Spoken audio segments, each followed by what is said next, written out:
सभी को नमस्कार।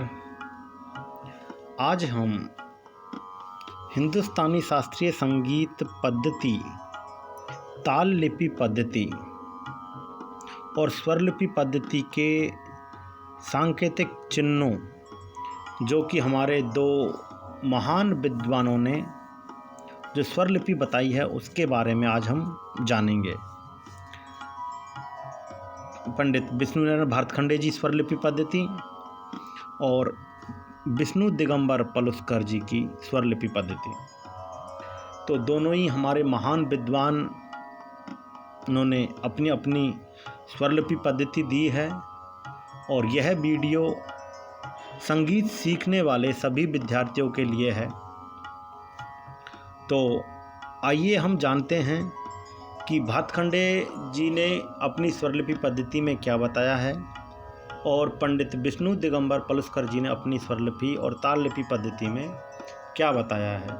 क्योंकि हमें किसी भी चीज़ को जानने से पहले उनके जो हमें शास्त्रीय संगीत अगर हमें सीखना है अच्छे से, तो सबसे पहले हमें स्वर लिपि पद्धति और ताल लिपि पद्धति को सीखना और समझना अत्यंत आवश्यक है। तो आज हम इसी टॉपिक पर बात कर रहे हैं और सबसे पहले हम जान रहे हैं स्वर लिपि पद्धति। तो संगीत जगत में दो महान संगीतज्ञ हुए हैं जिन्होंने अपने अपने तरीके से स्वर लिपियों की रचना की। एक विभूति का नाम है पंडित विष्णु नारायण भारतखंडे जी और पंडित विष्णु दिगंबर पलुस्कर जी दूसरे हैं। दोनों व्यक्ति चाहते थे, दोनों महान विद्वान चाहते थे कि संगीत का अधिक से अधिक प्रचार और प्रसार हो, जनमानस तक अधिक पहुँचे और सभी आम जन तक पहुँचे, सभी सुने हुए संगीत को लिखने की आवश्यकता हुई। जब सुने हुए संगीत को लिखने की आवश्यकता हुई तो स्वर लिपि पद्धति की रचना हुई और यह काम इन दोनों मनीषियों ने किया ताकि हमें प्राचीन जो बंदिश है आज वो हमें लिखी हुई किताबों में मिल जाती है और हम किताबों में देख के, बुक्स में देख के उन बंदिशों को, नोटेशन को देखकर हूबहू हम गा लेते हैं। तो ये थी हमारी स्वर लिपि पद्धति। तो स्वर लिपि पद्धति में हम भातखंडे जी के जो स्वर लिपि पद्धति है उसके चिन्ह हैं। तो सबसे पहले दे रखा है शुद्ध स्वर। तो शुद्ध स्वरों के लिए रे गा मा जैसे कोई चिन्ह नहीं है। शुद्ध स्वरों के लिए तो भातखंडे जी और विष्णु दिगंबर जी पलुस्कर जी की दोनों लिपियों में कोई भी चिन्ह उन्होंने प्रदर्शित नहीं किया है। दूसरा है कोमल स्वर, फ्लैट स्वर जिसको हम कहते हैं। तो भातखंडे जी स्वर लिपि पद्धति में कोमल स्वरों में रे ग धा और नी स्वरों में रे ग ध नी, ये चार स्वर कोमल होते हैं।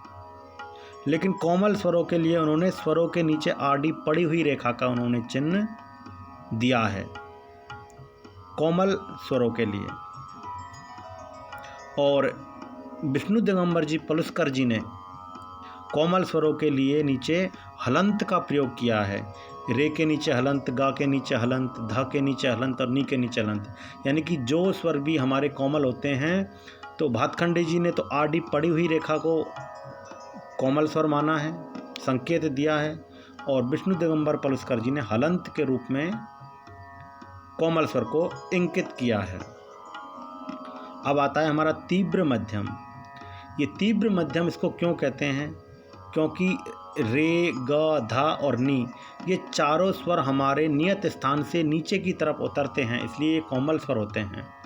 और ठीक इससे उल्टा मध्यम, हमारा जो मध्यम है शुद्ध मध्यम, वो ऊपर की तरफ चढ़ता है, इसलिए चढ़ा हुआ जो स्वर है उसको तीव्र मध्यम कहते हैं। और तीव्र मध्यम के लिए भातखंडे जी ने ऊपर पड़ी हुई रेखा को इंकित किया है। ऊपर पड़ी हुई रेखा मध्यम को दर्शाती है तो वो तीव्र मध्यम कहलाता है। जबकि विष्णु दिगंबर पलुस्कर जी की पद्धति में माँ पर उल्टा हलंत जो लगाते हैं तो उन्होंने उसको तीव्र मध्यम माना है। तो भातखंडे जी ने ऊपर खड़ी हुई रेखा को माना है और विष्णु दिगंबर पलुस्कर जी ने उल्टा हलंत को तीव्र मध्यम माना है। सप्तक के चिन्ह, अब हम सप्तक के चिन्ह देखते हैं। तो मध्य सप्तक में तो कोई चिन्ह नहीं है, ना भातखंडे जी के ने दिए हैं और ना विष्णु दिगंबर जी ने दिए हैं, लेकिन मंद्र सप्तक के लिए दिए हैं। मंद्र सप्तक में भातखंडे जी ने स्वरों के नीचे एक डॉट लगाया है, एक बिंदी लगाई है। जिन स्वरों के नीचे बिंदी लगी होती है वो मंद्र सप्तक के स्वर होते हैं, और विष्णु दिगंबर पलुस्कर जी ने मंद्र के लिए स्वरों के ऊपर उन्होंने बिंदी लगाई है, और तार सप्तक के लिए भातखंडे जी ने स्वरों के ऊपर बिंदी लगाई है। स्वरों के ऊपर बिंदी लगाई है उनको उन्होंने तार सप्तक के स्वर माने हैं, जबकि विष्णु दिगंबर पलुस्कर जी ने तार सप्तक के स्वरों के लिए ऊपर खड़ी हुई रेखा को उन्होंने माना है। अर्थात जिन स्वरों के ऊपर खड़ी हुई रेखा मानी जाती है वो विष्णु दिगंबर पलुस्कर पद्धति जी में तार सप्तक के स्वर माने जाते हैं। स्वर मान, अब हम स्वरों का मान देखते हैं।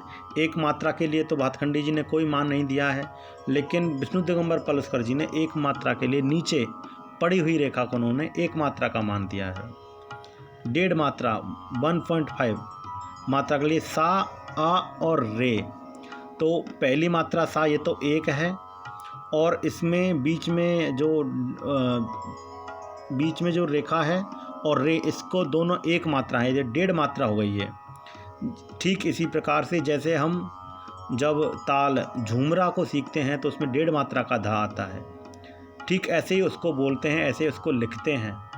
तो आ रे उसमें उसका मान दिया है, और पलुस्कर जी ने उसके लिए सा, उसके नीचे उन्होंने आड़ी पड़ी हुई रेखा और फिर उन्होंने बिंदु लगाया है।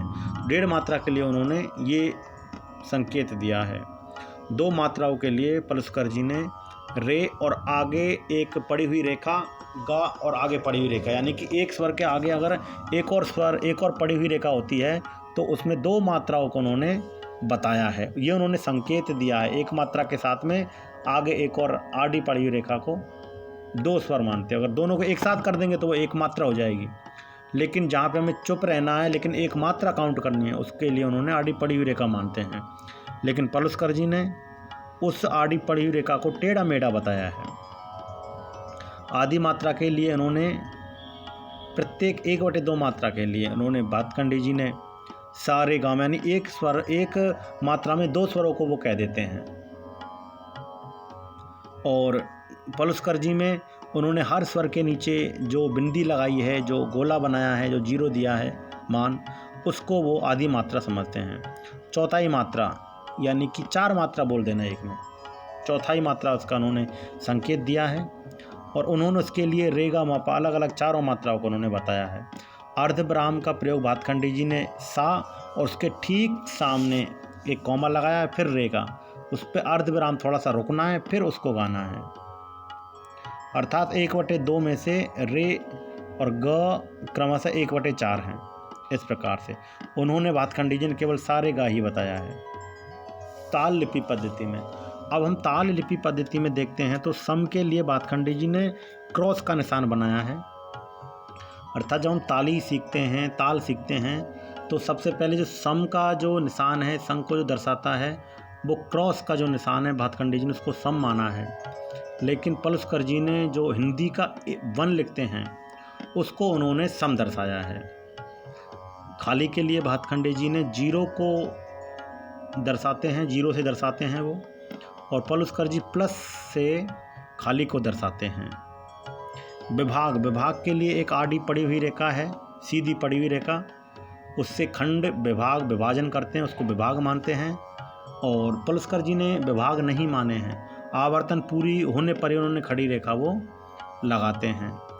ताली, अब भातखंडे जी तालियों की संख्या लिखते हैं 2, 3, 4, लेकिन पलुस्कर जी ने मात्राओं जैसे 1, 4 या 11 ऐसे उन्होंने उन तालों का मान माना है।